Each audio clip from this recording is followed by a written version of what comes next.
Budget को लेकर महिलाओं की आखिर क्या राय है, इसको लेकर हमारी संवाददाता आयुषी ने कुछ महिलाओं से खास बातचीत की है। सुनिए। मोदी सरकार के तीसरे कार्यकाल का पहला बजट आ चुका है। ऐसे में जहां पूरे देश की उम्मीदें बजट से जुड़ी थी, तो अब हम जानेंगे जनता से, उन लोगों से जिनको इस बजट से काफी उम्मीदें थी।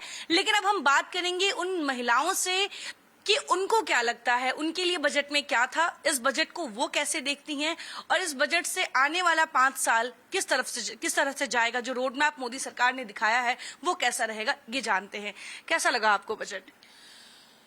हमारे देश के प्रधानमंत्री मोदी जी ने हमेशा विकसित भारत की बात करी है और मोदी 3 का ये पहला बजट है और मैं इसका स्वागत इसलिए भी करती हूं कि जिस 2020 में लाल किले के प्राचीर से देश के प्रधानमंत्री जी ने हमें स्वावलंबी भारत की बात कही, तो ये उसी का रोड मैप मुझे कहीं ना कहीं दिखाई देता है कि जिसकी कल्पना उन्होंने लाल किले से की थी कि हम अपने देश को आत्मनिर्भर बनाएंगे, वो उसकी आज सीढ़ी है।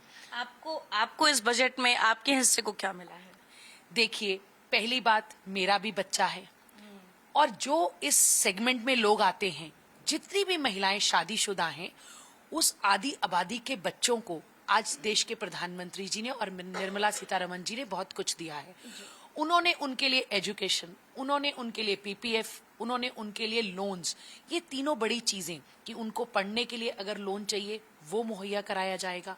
अगर उनको स्किल देने की बात, क्योंकि सबसे बड़ी इस बजट में जो बात की गई वो स्किल की बात करी कि देश के प्रधानमंत्री जी ने कहा कि हम, निर्मला जी ने, कि हम अपने युवाओं को स्किल देंगे, स्किल के साथ उनको स्टाइपेंड भी देंगे और इसके कारण उन्होंने कहीं ना कहीं ऐसी 500 कंपनियों को भी रजिस्टर किया है कि जो उनको रोजगार देंगी। ये एक बहुत अच्छी पहल है। अभी तक प्राइवेट सेक्टर को कभी भी हमने उन पर नकेल नहीं कसी थी।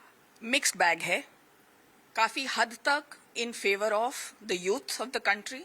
उनके लिए काफी ओपनिंग्स खोल रही है गवर्नमेंट, लेकिन being a woman and being now not in the youth, but would like कि the government should think about us also, and हमारी slab थोड़ी increase की है, which is a big thing, and thank you for that.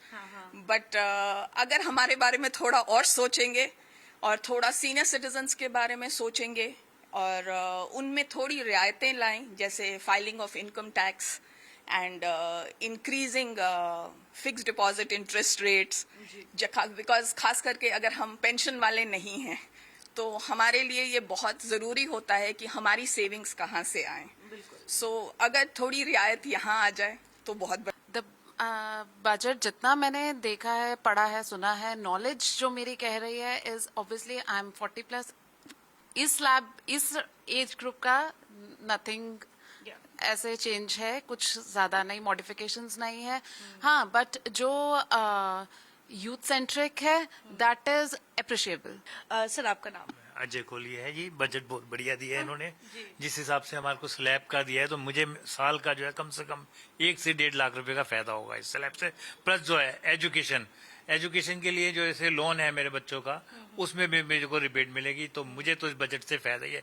कहना है कि budget तो अच्छा है बट वो एक्सपेक्टेशंस मैच नहीं। हाँ, मैच नहीं कर रही हैं। जैसे सीनियर सिटीजन्स का, बिकॉज हम पहले जब जॉब करते हैं तब उस सैलरी पे इंटरेस्ट देते हैं, फिर पेंशन है नहीं, फिर जो इंटरेस्ट आता है उससे घर चलाना होता है, तो वो इंटरेस्ट भी बहुत मुश्किल है चलाना घर, तो इसलिए। फिलहाल तक के लिए बने रहे इंडिया डेली के साथ। कैमरा पर्सन शिव कुमार के साथ मैं आयुषी मिश्रा, दिल्ली।